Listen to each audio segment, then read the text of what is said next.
Hey everyone, it's Mike and welcome to lesson number 6, Point of Control Setups Part 1. Part 2 will take place in lesson number 7. There's a total of 10 setups I'm going to explain in detail and show you, but I don't expect you to learn all 10 and trade with all 10. I believe that each trader has to find their own path, find their own methods that work for them, things that resonate with them, and what would even make me happy is if you take some of these setups and you adapt them to your own trading, or you use them as a base to go down another avenue with point of control to develop your own trade setups.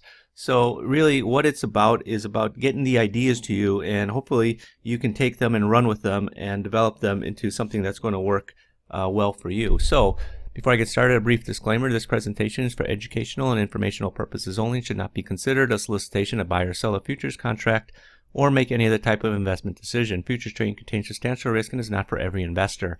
An investor could potentially lose all or more than the initial investment. Risk capital is money that can be lost without jeopardizing one's financial security or lifestyle. Only risk capital should be used for trading, and only those with sufficient risk capital should consider trading. Past performance is not necessarily indicative of future results. So, in this lesson, I'm going to cover the following setups: pair up point of control, extreme point of control, which I talked about a little bit earlier, point of control in the wick, the slingshot, and the wave, which are point of control patterns. Now, again, in the next lesson, there's additional 5 setups that I'll be talking about, but really what my goal is not to say, oh, you have to use point of control in this way. No, you have to use point of control in a way that suits your trading style, suits your trading plan. So, setup number 1, the pair up. And the pair up occurs when 2 consecutive bars have the same point of control, and what you're going to do is you trade in the direction of price. Now, there are 2 types of pair ups, right? There's bars that are both going in the same direction, i.e. up bars or down bars, green candles or red candles, or bars that are going in the opposite direction, i.e. one up bar and one down bar, or one green candle, one red candle. Go with the direction of the second bar. And a pair up is indicative of the market putting in a temporary value area of a couple of bars that it quickly moves away from. So basically what you have is a market that's hidden going sideways, is the way I like to describe it. And point of control is the best way to tell it is point of controls that are at the same level over 2 bars. Now, like I said, there's 2 types pair ups: bars that are going in the same direction, same color for candles, or opposite, one green candle, one red candle. Personally, I prefer bars going in the same direction, both green candles or both red candles, but I do believe that there is some value in bars that go the opposite direction. And again, you should do your own studies and find out which particularly works for you and which you're comfortable with using. I like them going in the same direction. So what do we got here? Here it is, right here in the middle. I don't know if you can see that. Let me just I'll get a circle here, right here. So they're both going in the same direction there. All right, we got it, red candle, point of control right at the same level. What happens? Boom, market sells off. Over here you got 2 point of controls, 2 prominent point of controls at the same level, but you got a green bar stuck in between. It's sort of a double top, but really what I like is point of controls at the same level, one right after the other. Over here, just right off the lows, you start moving up off this low. You have point of control, the 14-15 bar right down here on time. Same level. Notice how it holds pretty much. Next bar up, trades back down, gets to within, trades to that point of control, 1 tick through it before it resumes its move back up. This one is not at the same level. Over here, you have 2 different price levels. You got one happening at 49 and one at 48 3/4, the other one at 49.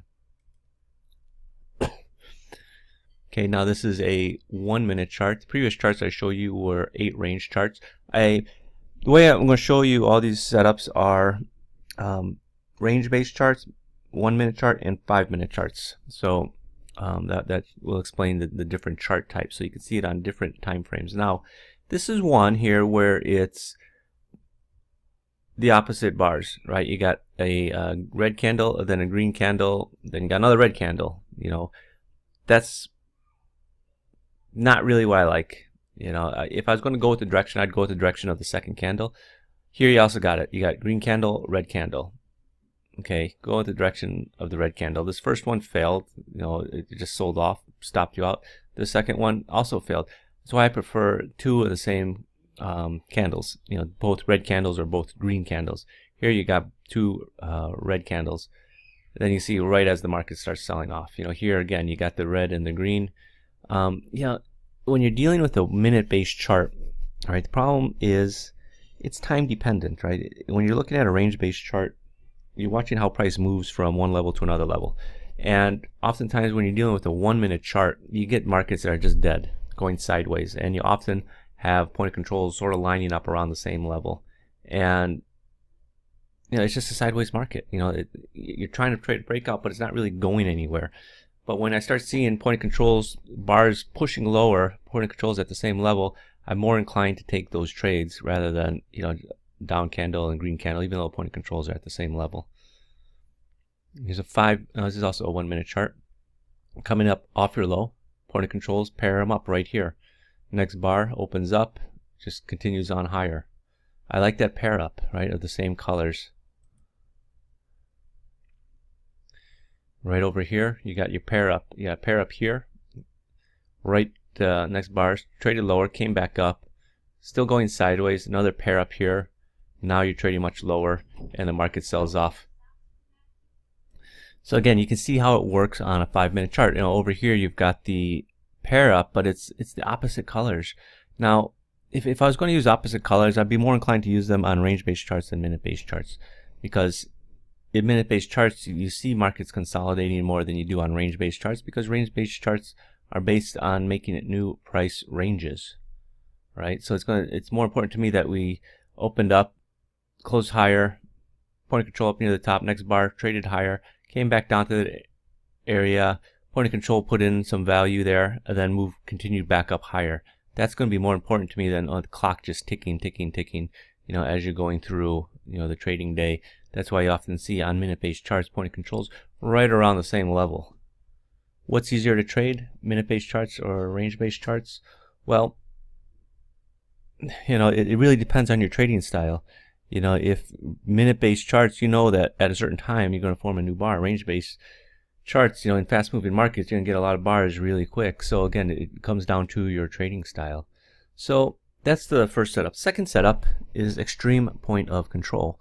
And extreme point of control, I talked about this earlier with stopping volume, occurs when the point of control appears at the very extreme of the bar. In an up bar, point of control is at the very bottom.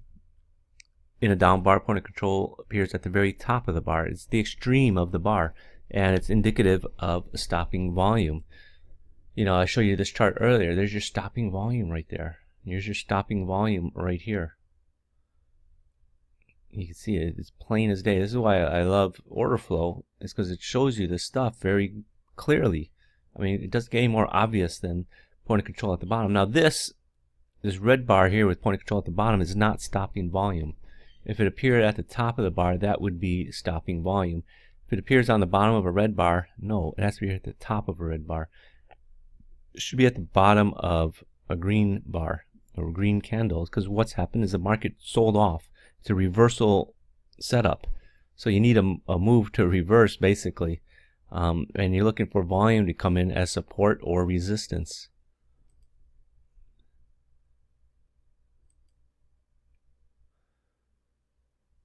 Okay, so here's the market just sort of grinding its way up. This is a 1 minute chart, right? This is euro currency, and that's what you get with minute-based charts. Sometimes you get 2 price levels, sometimes you get 8 price levels. Then you get it here, right? Market so just going sideways. Bars trading here, can't push lower. The volume, all the volume came right at the bottom. Now I just said, think of it as a reversal, but at the same time you can look for stopping volume in directional trades. Market that's moving up, and you see this, you're thinking, oh, I don't think we're going lower, because we've got this point of control. It's coming in just above the previous point of control. So there's sort of an area in there, and the market's not pushing through it. You can see it went offered there, 25 lots offered at this level, and it just got scooped up, and the market rallied and traded higher. Up here you got stopping volume after this move up. It's just stopping right there. This is where all the volume is appearing. Again, the move down, here's your low, stopping volume, boom, it rallies up. This is a 1 minute chart. In the euro currency, There's another euro currency. This is a 5-minute chart. Stopping volume at the top of this move. You know, it doesn't get any clearer than that. Where's the market rally back up to? It rallies back up within a tick of that stopping volume before it sells off from the 114.26 area down into the 114.08 area down in here.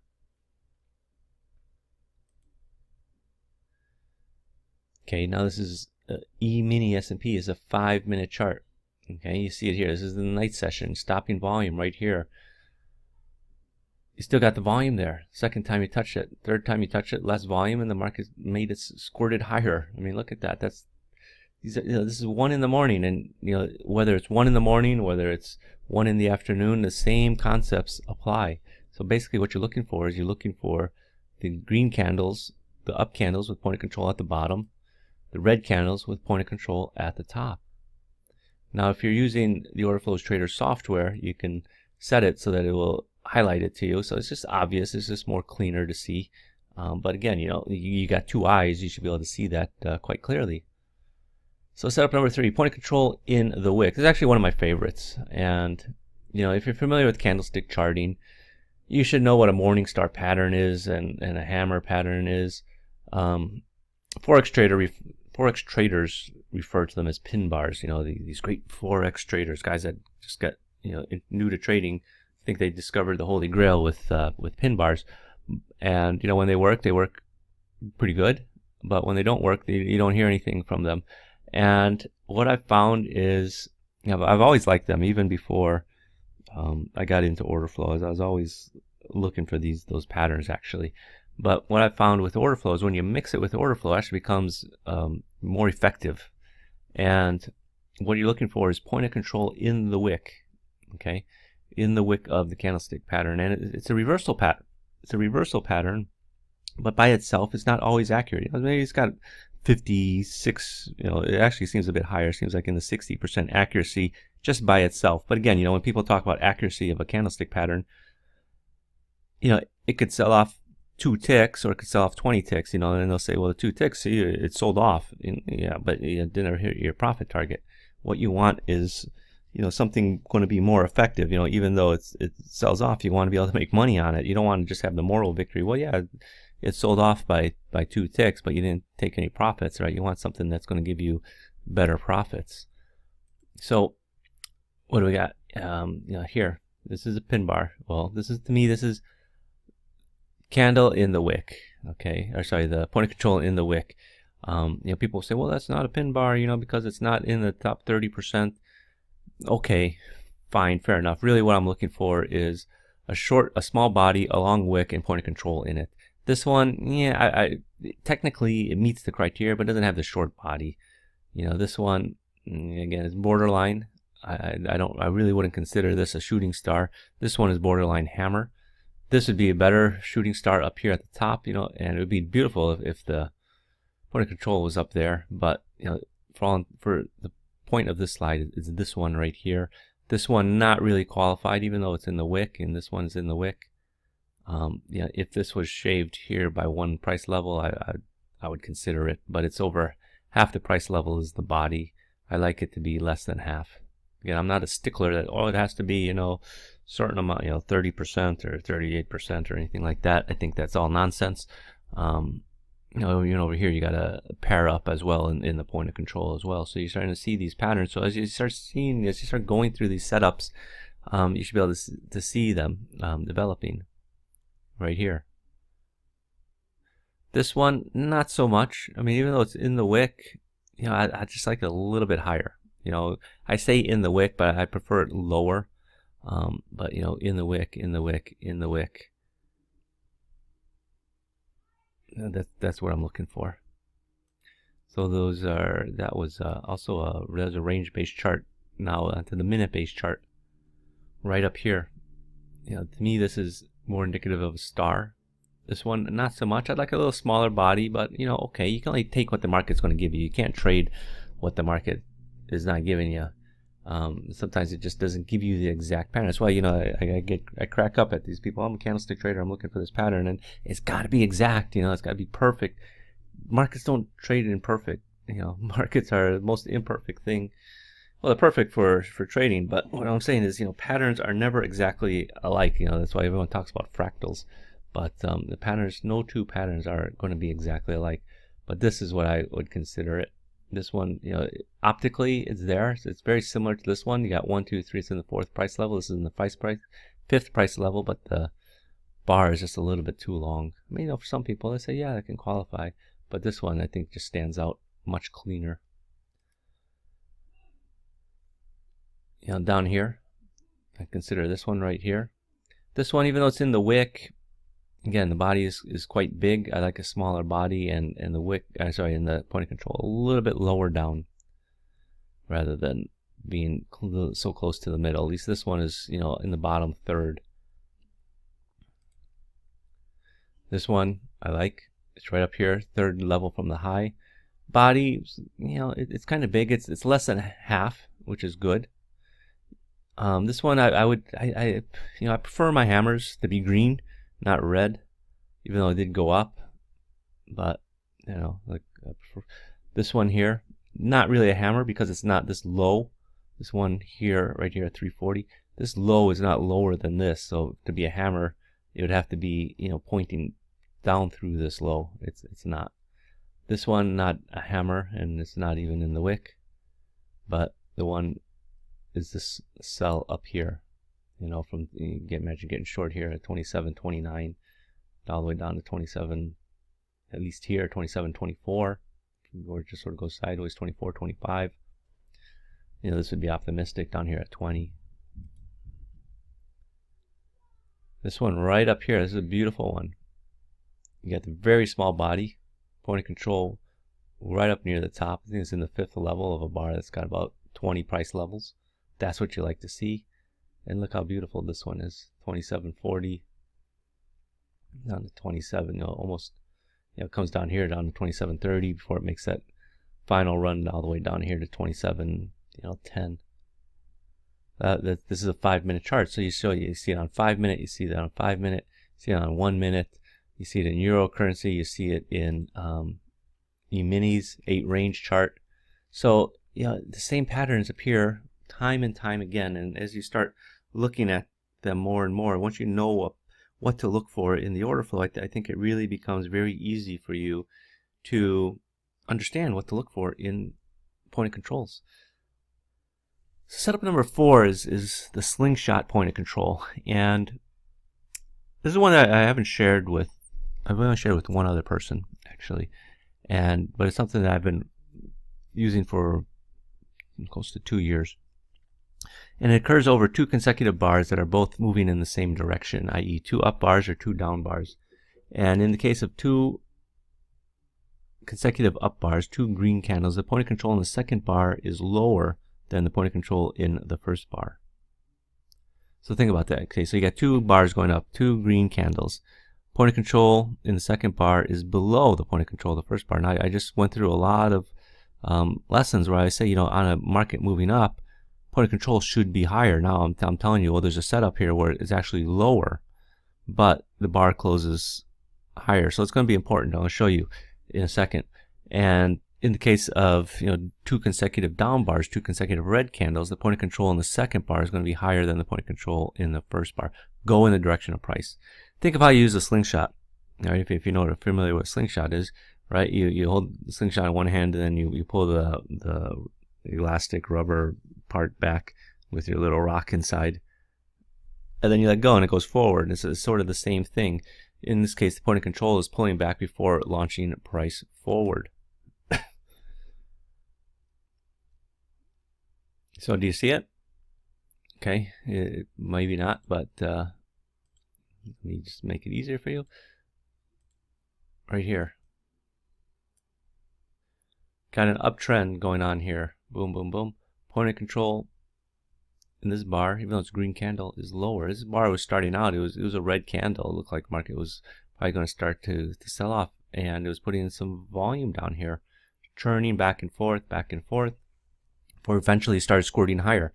But it left that point of control trail down here. And see how this market made this nice, beautiful move, as Donald Trump would say, this beautiful move up. So that's the slingshot. It's being pulled back Imagine, you got your slingshot, you pull it back, then you let it go and it shoots up like that. Goes up, up, up. See if you can see it here. It's right here. Whoops, doesn't help.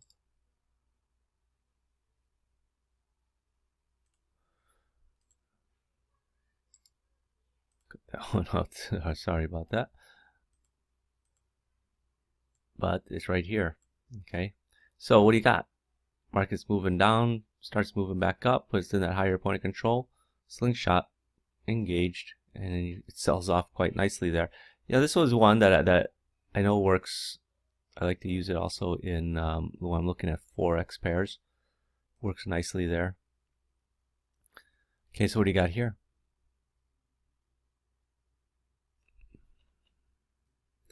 Right here, a small one. It wasn't the greatest trade here, but it's still what I'm looking for. Started to go back up. At that time, this was your low of the day. Got a slingshot. Yeah, it moved up before it failed. I had a lot of bullish things going for it here. You got prominent point of control. You got a stacked imbalance at the top. You got a divergence. You don't have a ratio, but it's it's close. Next bar is trading higher. So it's like you're thinking, hey, we're off to the races, and unfortunately, as luck would have it, this aggressive selling comes in, and you test that low and just blow right through it and go on down. Stuff happens. That's life. But I want you to see how it looks in that case. Okay, you should be starting to be able to see these things by now. And right up here at this high area here, you should see it clear as mud, clear as day rather. Right up here, slingshot engaged, pulled back, boom. I prefer it when the low, like if it's a sell, I prefer if the low takes out the previous low, or if it was a high, the bar of the second bar takes out the high of the first bar. That's just a personal preference. 5-minute chart.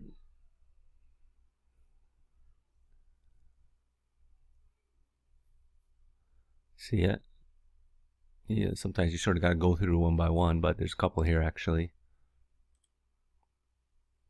Get this one here. Whoops. That's not nice. There's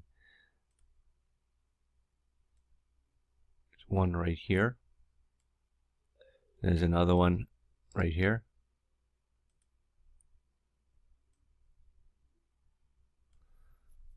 And again, why would I take this? I would only take the second trade if I was out of the first one. If I'm still in it, I'd probably just keep the position on. But look at that. I mean, these are those bars, right? Imagine the next bar is the big down bar. You wait 2 more bars, and you get the big down bar. Here you got, this candle sort of did nothing, went up a little bit, but then boom, sells off quite nicely here over the next couple of bars.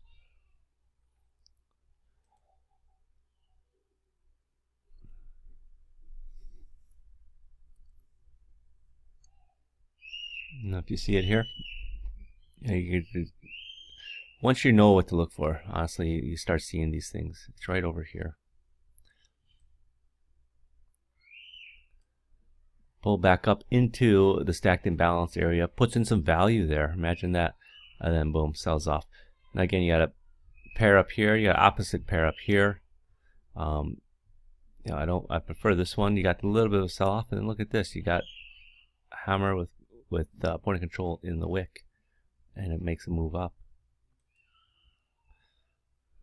All right, so setup number 5 is point of control wave. It's a 3-bar setup and occurs for a buy when there's a down bar, bar 1, followed by an up bar, bar 2, and another up bar.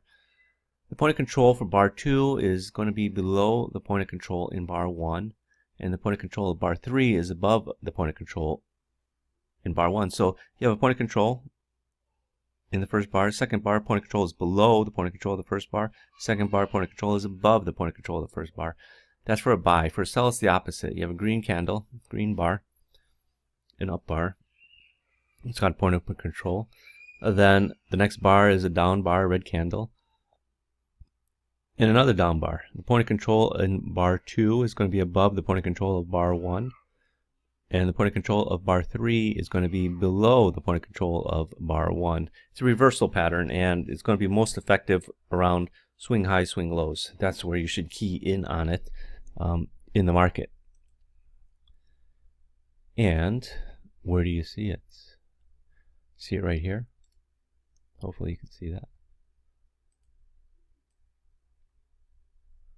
Again, since it's swing high, swing lows, point of control, this is your red bar, green point of control lower, point of control higher. Notice right there.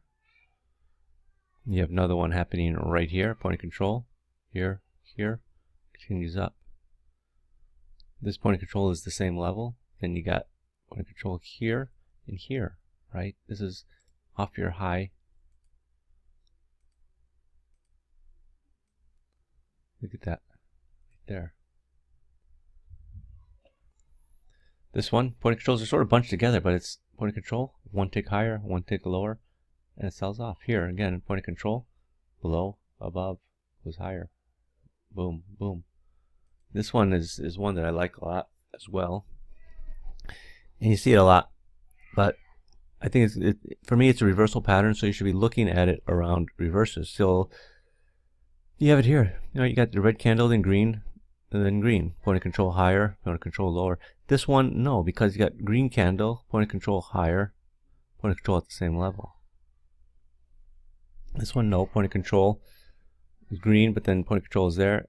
Point of control is still above this point of control, just as this one. Even though the point of control here is higher, point of control of this bar is still above there. Here's a buy. You got swing low in this bar. Point of control in the red candle. Point of control is below, then above. Goes higher. This point of control is the same level as this one, so it's not lower. Right? You would, for a sell, you would want point of control being below this point of control in this bar.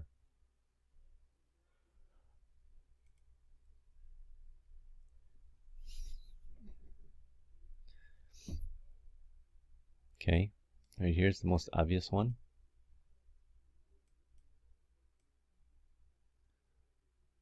Point of control, swing low, lower point of control, start moving away from that low, point of control higher. And then boom, the next bar is the big up bar. This is not it, even though it's a green candle. Then you got red, but this is, even though point of control is lower, this is a green candle. If this was a red candle, that would be a sell to me, not the green candle. Then you got a bunch of sideways activity right here. Again, by how do you know? Well, point of controls are sort of lined up in this area. They're not going anywhere. You know, we're sort of putting in a value area around here at 26.95 3/4. Okay, what do you got? By now you should be able to start to see these, that it really becomes clear right up here, right at the top.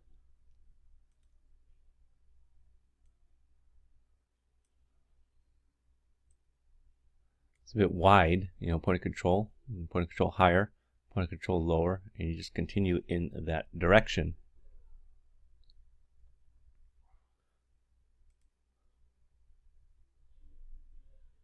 Five-minute chart.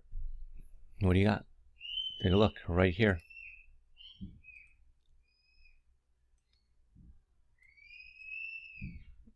It's showing up right here. Point of control, lower, higher. Add the fact that this is a this is your hammer with point of control in the wick as well. So you got a couple patterns going in that same pattern. Does it make it more powerful? Well, no. It should be powerful by itself. You should already be looking for that trade. But when you see a couple of things, I'm not someone that says, well, you got confluence. You know, you got 8 different patterns appearing at the same time. Does it make it any stronger? Not necessarily. Okay, it's a 5-minute chart here, S&Ps. Right up here, right off this, right at the high of the day.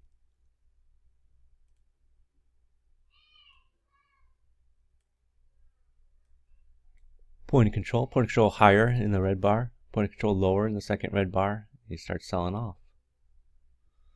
Over the next bar, just straight down, you know, that's a quick 4 points. 5-minute chart, it rallies back up here before selling off some more, but really the trade is this next bar right there.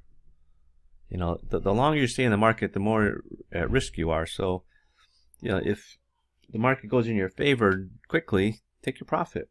You don't need to sit around trying to squeeze every last ounce out of it. You know, if you got a trade a 5-minute chart and you get 4 points, 5 points out of it, that's already very good.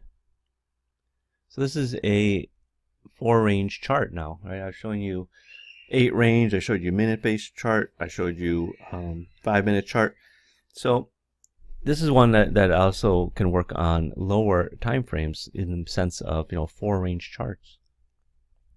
And you can see them right here appearing quite often on 4-range charts, actually. Yeah, you got one here. Another one here. And here actually too.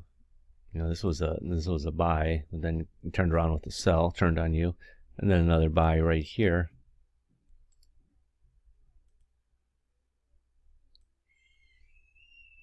So right there. So you can see on 4-range chart as well. You know, so maybe you got 3 winners out of 4 trades. Also a 4-range chart. This is wheat, right? I've been sticking mostly to E-mini S&Ps. You know, I threw in some Euro currencies, but you know, I want you to see how this works on other contracts. So, well, I don't trade wheat. Well, maybe you don't, but somebody else does, and we're going to find this. Yeah, I could use that in my market. So apply it to, you know, the markets that you trade, and you know, look for these patterns right there.